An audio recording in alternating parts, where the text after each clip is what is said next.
Kisah Sang Penakluk. Lanjut lagi, jangan lupa like, komen dan share cerita ini ke media sosial yang sahabat punya. Terima kasih. Bab 916-918. Kemampuan akting Kingsu benar-benar pemain solo, yang telah menipu mata semua orang. Ketika dia menangis beberapa kali, dia membenturkan kepalanya ke tanah, dan bahkan hampir pingsan. Baik itu Jue Jingzi atau Luoding Abadi, atau Tianmen Abadi Gunung Tai, melihat pemandangan ini, mereka semua menangis. Akhirnya, Taois bayangan musim gugur di satu sisi membantu Kingsu berdiri, dan menghiburnya, Grandmaster, Anda seharusnya berduka, Anda seharusnya sedih. Kemampuan akting Kingsu benar-benar menipu mata banyak orang. Tentu saja, itu juga membuat para Master Tao di sini melupakan satu hal, yaitu, tidak ada pembunuhan tanpa alasan pada hari ini. Kevin Ye membantai seluruh gerbang Gunung Maoshan. Saat ini, itu telah membentuk fakta yang mapan di Daozong. Namun, tidak ada yang tahu asal-usul dan seluruh proses masalah ini. Tapi sekarang tidak masalah. Tidak peduli apa alasannya, tidak dapat dimaafkan untuk membunuh Sekte Tao yang telah diwariskan selama ribuan tahun. Pada saat yang sama, hampir pada saat yang sama, mereka saling memandang dan memiliki gagasan yang sama bahwa Kevin Ye, sang iblis, tidak dapat lagi menjadi bencana bagi dunia. Ini adalah jalan yang benar di mata mereka, dan juga untuk kepentingan pribadi seluruh Sekte Tao di Timur. Jadi sekarang kebenaran tidak penting, yang penting adalah memberikan iblis ini kepada Kevin Ye untuk memperbaiki Dharma dalam waktu singkat. Setelah drama Kingsu yang mengungkapkan perasaan yang sebenarnya, masih Jue Jingzi yang berbicara lagi. Pada saat ini, Jue Jingzi telah menggantikan Zhen Tian, seorang pemimpin Daozong di dunia. Sebenarnya, inilah tujuan Jue Jingzi menurun kali ini. Dia ingin membentuk fakta yang mapan sendiri tentang kepemimpinan Daozong Timur dengan memusnahkan Kevin Ye. Keponakan seperguruan Kingsu, jangan bersedih. Perseteruan darah Gunung Maoshan begitu dalam sehingga para guru Tao kita di sini tidak akan pernah menyerah dan memberimu balasan yang adil. Terima kasih, Paman seperguruan Jue Jingzi. Mendengar Jue Jingzi berkata demikian, Kingsu buru-buru membungkuk dan mengucapkan terima kasih. Setelah menenangkan Kingsu, Jue Jingzi melirik semua orang yang hadir, kalian adalah tuan, kita selalu berada di perahu yang sama. Sekarang Maoshan berada di tangan iblis. Sebagai pemimpin berbagai sekolah, kita tidak bisa duduk diam dan mengabaikan mereka. Kevin Ye, seorang pencuri yang mungkin belum pernah kau dengar, tapi aku membencinya sampai ke tulang. Mendengar ini, Wudang Luoding Immortal tiba-tiba menyela, oh. Apakah kalian mengenal Kevin Ye dari Lin Hai? Siapa orang ini dan apa tuannya? Jue mengejutkan putranya hingga menggelengkan kepalanya, teman Tao Luoding, meskipun pencuri Tao yang malang ini belum pernah melihat, tetapi juga pernah mendengarnya. Pencuri ini adalah anak haram dari keluarga Ye, keluarga emas di ibu kota kekaisaran. Meskipun dia masih muda, caranya sangat kejam dan kejam. Kunlun bertarung dengannya beberapa kali, pertama melukai seorang murid Kunlun dan kemudian seorang tetua Wu Feng. Sekarang bahkan pemimpin Kunlun telah ditahan oleh pencuri ini. Kalian teman-teman tahu, cara pencuri ini tidak dapat diremehkan. Jika Anda ingin memperbaiki pencuri ini, Anda harus melakukan upaya bersama. Kata-kata Jue Jingzi terlalu mengkhawatirkan, tetapi itu juga fakta. Pada awalnya, masih ada bisikan di benak para guru Tao yang hadir. Bagaimana mungkin Kevin Ye, seorang pemuda, menghancurkan seluruh Taoisme Maoshan dengan kekuatan satu orang? Sekarang dengarkan kata-kata Jue Jingzi, hati semua orang berkeringat dingin DC. Jika Anda ingin tahu seperti apa kultivasi seorang tetua Wu Feng Kunlun, setidaknya itu adalah ranah Tianyuan. Dan guru Kunlun Zhen Tian adalah penguasa 6 perampokan guntur di Tianyuan, dan dia juga ditahan oleh Kevin Ye. Dengan cara ini, putra tidak sah dari keluarga emas ibu kota kekaisaran memiliki kemampuan untuk menghancurkan Gunung Maoshan. Namun, kata-kata Jue Jingzi adalah pedang bermata dua. Di satu sisi, kejahatan Kevin Ye dapat dicap dengan merek besi, di sisi lain, guru-guru telapak tangan yang hadir terkejut. Bagaimanapun, tidak mudah untuk membayangkan betapa kuatnya orang-orang muda yang dapat bersaing dengan Kunlun hanya dengan satu orang. Mendengar perkataan Jue Jingzi, pendeta Tao Tianmen di Gunung Tai tidak dapat mengendalikan emosinya sekaligus dan berkata dengan desisan dingin, apakah pendeta Tao Jue Jingzi benar-benar serius? Bahkan Kou Sangjiao ditahan oleh iblis. Jue Jingzi dengan cepat mencibir, pendeta Tao Tianmen, masalah ini benar-benar nyata. Selain itu, aku tidak akan menjadikan wajah Kunlunku sebagai harga untuk menaruh emas di wajah pencuri Kevin Ye. Tiba-tiba, terjadi keributan di seluruh ruang pertemuan. Meskipun yang disebut sekte Taoisme Oriental tampaknya bersatu, sebenarnya itu adalah sekte dengan banyak sekte. Ketika kita berkumpul, kita mengatakan bahwa itu untuk keadilan dunia, tetapi kita masih memikirkan sekte kita sendiri. Jika Lin Hai Kevin Ye hanyalah seorang gangster kelas 2, maka semua orang tidak akan sopan dan bergandengan tangan untuk membunuhnya. Tetapi sekarang tampaknya situasinya benar-benar berbeda. Meskipun Kevin Ye masih muda, dia telah tumbuh menjadi iblis yang tak tertandingi. Tidak ada yang tahu berapa biaya untuk menghancurkannya. Terlebih lagi, ada begitu banyak orang di Zhongmen sehingga tidak ada seorang pun yang ingin menjadi umpan meriam, jadi seluruh aula pertemuan menjadi sunyi untuk beberapa saat. Pada saat ini, Jue Jingzi dari Kunlun yang memecah keheningan dan melompat keluar untuk berbicara. Bagaimanapun, dia harus berkorban jika ingin menguasai Daozong Timur. Benar dan mahal secara alami adalah hal yang setara, yang secara alami dipahami oleh Jue Jingzi. Sambil tersenyum tipis, dia mendengarkan Jue Jingzi berkata, kalian teman-teman tahu, kuasai ajarannya, sebenarnya, kita tidak perlu takut. Meskipun Kevin Ye adalah pencuri yang ganas, dia hanyalah satu orang. Selama kita bersatu, cepat atau lambat kita akan membasminya. Terlebih lagi, sebelum aku tiba di Maoshan, aku telah mengirim seseorang untuk menghubungi Shaolin, Gunung Putuo, dan Lembah Dupa yang terbakar. Ketika saatnya tiba, mereka yang memiliki kekuatan besar dalam agama Buddha juga akan bergegas ke Lin Hai. Aku tidak percaya. Dengan kekuatan ortodoksi timur kita tidak dapat membantu sedikit pun Kevin Ye. Apa yang dikatakan Jue Jingzi marah dan berapi-api, tetapi sayangnya, dia hanyalah Jue Jingzi, dan dia bukan seorang Zentian. Bagi Daozong Timur, dia tidak memiliki daya tarik dan daya tarik untuk itu. Jadi semua orang yang hadir masih diam, Anda melihat saya melihat Anda. Ini membuat Jue Jingzi malu untuk waktu yang lama. Namun, di kedai teh kecil ini, pertemuan pemusnahan iblis sedang berlangsung meriah, tetapi terjadi keributan di aula Gunung Maoshan. Pertama-tama, Muking di kaki gunung memimpin, dan kemudian banyak wisatawan datang mengejarnya. Ribuan orang membuat seluruh gunung Maoshan bergejolak. Dan Muking ini juga terlepas dari prioritas, ke aula di atas bergumam, paman, tidak baik, Anda turun gunung untuk melihat, Maoshan, di belakang gunung ada monster, telah meninggal seseorang. Gumaman Muking tidak penting. Tiba-tiba, seluruh aula Maoshan mulai mendidih seperti panci bubur. Bab 917. Muking adalah seorang sosok di luar gerbang. Dia tidak tahu apa yang terjadi di Gunung Maoshan. Saat ini, banyak murid dari Wudang dan Taisan tinggal di aula Maoshan. Mereka semua berpakaian aneh, dan beberapa memegang pedang di tangan mereka. Mereka tampaknya adalah karakter yang keluar dari serial TV. Adapun Paman Muking, Pendeta Tao Qiyuming sedang menemaninya saat ini. Dia tampak seperti cucu. Dia tidak berani menyinggung para murid dari sekolah-sekolah dalam di jalan-jalan utama. Sekarang Muking ini menabrak aula tanpa tahu apa-apa. Sebuah gumaman segera membuat seluruh aula Maoshan mulai mendidih. Pendeta Tao Qiyuming, yang masih sibuk untuk sementara waktu, sangat marah. Qiyuming juga seorang sosok berusia 50-an. Biasanya di Maoshan, orang lain mengagumi dan takut pada Qiyuming. Bagaimanapun, dia adalah wakil pemimpin Maoshan. Tetapi hari ini, status Qiyuming bahkan tidak sebagus anjing, hanya bisa sibuk menyapa sekelompok orang besar dari Daozong ini. Suasana hati Qiyuming hari ini tidak begitu baik, tetapi sekarang aku melihat keponakanku, yang selalu membuat masalah sepanjang hari, dan bukan alat. Api itu bahkan lebih membara. Qiyuming berpikir, aku tidak bisa membawa leluhur kecil ini, tetapi aku masih punya cara untuk membawamu, yang bukan orang yang berguna. Dia meninggalkan teko di tangannya dengan ganas. Qiyuming mengenakan jubah Tao abu-abu. Dia berjalan maju 2 langkah dan segera datang ke Muking. Menunjuk ke arah Muking, Qiyuming tidak marah dan berkata, buta bagaimana berteriak apa, dasar bocah bau, apakah kau membuat masalah di kaki gunung lagi, naik gunung untuk berlindung dari bencana? Ibu, jika aku mengenalmu, dasar bajingan, aku seharusnya membiarkanmu mati di rahim ibumu, agar tidak mempermalukanku. Satu sisi berkata dengan tidak sopan, musim gugur Ming tanpa ampun ke arah kepala Muking untuk mengetuk sekali. Demi pamannya, Muking tidak bisa dibodohi. Bagaimanapun, ini adalah latar belakangnya yang kuat di Gunung Maoshan.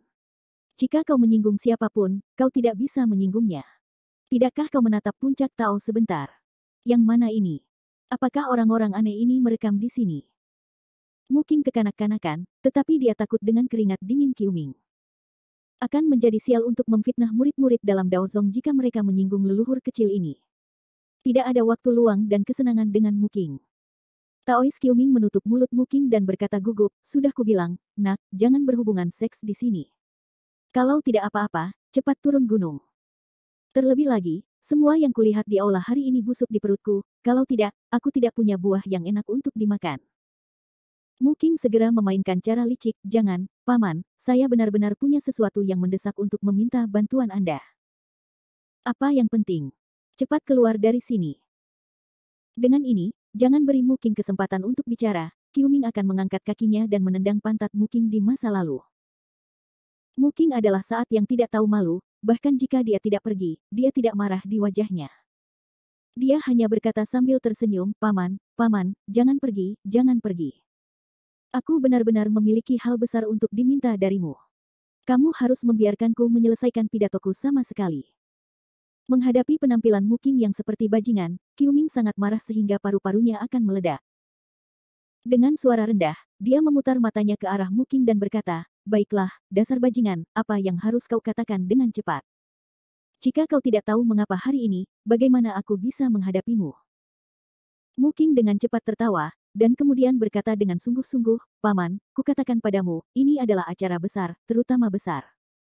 Kau Maoshan, ada monster di gunung belakang Maoshan. Tidak menunggu Muking selesai, Qiuming menyentuh kastanye goreng gula di kepala Muking, menyakiti Muking adalah wah-wah, cara yang dirugikan, paman, mengapa kau memukulku? Qiuming marah dan marah. Dia tidak punya cara yang baik, monster, kamu hantu. Aku pikir kamu telah melakukan terlalu banyak hal buruk, dan hantu itu ada di tubuh. Tidak ada monster di langit dan langit. Jika kamu berani berbicara tentang Pisces lagi, percaya atau tidak, kamu akan dikurung di gunung Maoshanku. Jangan, paman, apa yang aku katakan itu benar. Aku melihat monster itu, tidak hanya aku melihatnya, tetapi juga kurus dan kuda poni. Qiuming melihat wajah Muking yang bersumpah untuk mati. Dia sangat marah dan berkata sambil tersenyum, bagus, kamu melihat monster itu, kan? Ayo, anak muda, katakan padaku seperti apa monster itu. Muking cepat-cepat mengingat awalnya, saudara-saudara kita mengira dia adalah seorang wanita cantik, dan dia disebut gadis cantik. Tetapi aku tidak menyangka bahwa dia akan membawa pria gemuk itu ke belakang gunung. Kemudian, kami melihat sesuatu dengan wajah rubah putih dan banyak ekor berbulu di belakangnya. Selain itu, dia akan tertawa. Tawanya sangat menakutkan. Melihat apa yang dikatakan Muking terorganisir dengan baik, Qiuming hampir mempercayainya. Tetapi ketika aku memikirkannya, Qiuming mencibir dan mengetuk dahi Muking lagi, dasar bocah bau, kamu ingin menipuku, tetapi kamu terlalu muda. Jika kamu benar-benar bertemu dengan monster yang dapat berubah menjadi bentuk, kamu akan mati tanpa tulang dan ampas, dan kamu dapat datang kepadaku untuk bermain-main denganku. Setelah itu, Qiuming sekali lagi mencoba mengusir Muking, pergilah, cepatlah turun gunung, di mana harus tinggal, hari-hari ini adalah waktu yang luar biasa, jangan keluar untuk membuat masalah. Muking melihat bahwa Taois Qiuming masih tidak mempercayai apa yang dikatakannya. Dia khawatir, paman, bagaimana mungkin kau tidak percaya padaku? Apa yang kukatakan adalah kebenaran. Lagi pula, kita berhasil lolos dari tangan monster itu, tetapi si gendut itu mati di tangan iblis. Qiuming segera mencerahkan matanya dan berseru, apa? Mati. Ini adalah rasa ketegangan yang sebenarnya di musim gugur berikutnya. Bukankah begitu? Paman, jika bukan karena acara besar seperti itu, kita tidak bisa mengatakan ada monster di gunung. Tiba-tiba, pemuda dengan pedang di gaun putihnya berjalan keluar dari aula. Keponakan bela diri Qiuming, apa yang terjadi? Saya baru saja mendengar bahwa ada monster di gunung Maoshan. Saya tidak tahu apakah itu benar atau tidak. Qiuming baru saja akan kembali ke Jishu, tetapi disela oleh Muking. Ketika Muking melihat bahwa pria yang berbicara dengannya berkulit putih dan lembut, dia baru berusia 20-an, jadi dia memanggil pamannya sebagai keponakannya tanpa fitnah, yang membuatnya marah. Sambil berkacak pinggang, Muking tidak marah kepada pendeta Tao itu, bergumam, halo, wajah putih kecil, lihatlah, kamu adalah daging segar baru di industri film dan televisi. Di usiamu, siapa yang kamu panggil keponakanmu? Bab 918. Muking hanyalah seorang pengganggu lokal di Maoshan. Meskipun dia telah menjadi seorang Taois di Gunung Maoshan selama beberapa hari, dia tidak memiliki pemahaman yang baik tentang Taoisme Timur dan para biksu. Jadi tidak mengherankan untuk menilai orang dari penampilan mereka. Namun, ketika Mu Qing mengatakan ini, Taois Qiuming gemetar ketakutan. Bagaimanapun, bagi para pengikut sekte dalam Taoisme, merupakan suatu kehormatan besar untuk memanggilmu keponakan dan mendiskusikan senioritas denganmu. Jika kamu tidak menyebutkannya, tidak masalah apapun statusmu di lingkaran sekuler dunia manusia. Aku khawatir status penjaga pintu di rumah orang lain tidak sebaik penjaga pintu. Wajahnya dingin, seluruh tubuhnya menggigil, Qiuming menatap Mu Qing dengan mulut besar. Mu Qing dipukuli oleh Qiuming. Sambil menutupi pipinya yang panas, Mu Qing berkata, "Paman, aku akan memberimu wajah, mengapa kamu memukulku?" Mu Qing sangat bingung. Bagaimana mungkin Taois Qiuming tiba-tiba melakukannya sendiri? Qiuming berkata dengan galak, "Kaulah kelinci kecil yang tidak tahu terima kasih ini. Jika kau berani berbicara tidak sopan lagi, aku akan membunuhmu di tempat." Di satu sisi, pendeta Tao Qiuming mencoba mengintimidasi Mu Qing, di sisi lain, dia juga melakukannya untuk pendeta Tao berbaju putih di sekitarnya. Saat ini, pendeta Tao Qiuming hanya bisa berdoa dalam hati agar leluhur tidak mengingat penjahat itu, dan tidak peduli dengan Mu Qing secara umum. Setelah mengalahkan Mu Qing, pendeta Tao Qiuming dengan cepat berbalik ke pendeta Tao berkulit putih dan berkata, "Paman Fan, semua murid gagal mendisiplinkan mereka. Itu karena hewan-hewan ini telah menyinggung paman seperguruan. Mohon maafkan saya. Saya tidak bisa cukup berterima kasih dalam hati saya." Pendeta Tao Qiuming sangat getir di hatinya. Menghadapi murid-murid Daozong ini, dia tidak hanya ingin membunuh kerabatnya, tetapi juga harus berpura-pura menjadi cucu dengan wajah tersenyum. Tapi apa caranya? Siapa yang bisa membiarkan orang lain menjadi tuan? Namun, pendeta Tao berpakaian putih itu tampak sangat murah hati dan tidak bermaksud berdebat dengan Mu Qing. Dia berkata kepada Qiuming sambil tersenyum, "Jangan terlalu menyalahkan dirimu sendiri, keponakan seperguruan Qiuming. Bagaimanapun, dia masih muda dan muda. Tentu saja, aku tidak akan melihatnya dengan cara yang sama." Mendengar perkataan pendeta Tao itu, Qiuming langsung merasa lega dan berkata, "Terima kasih banyak, paman seperguruan."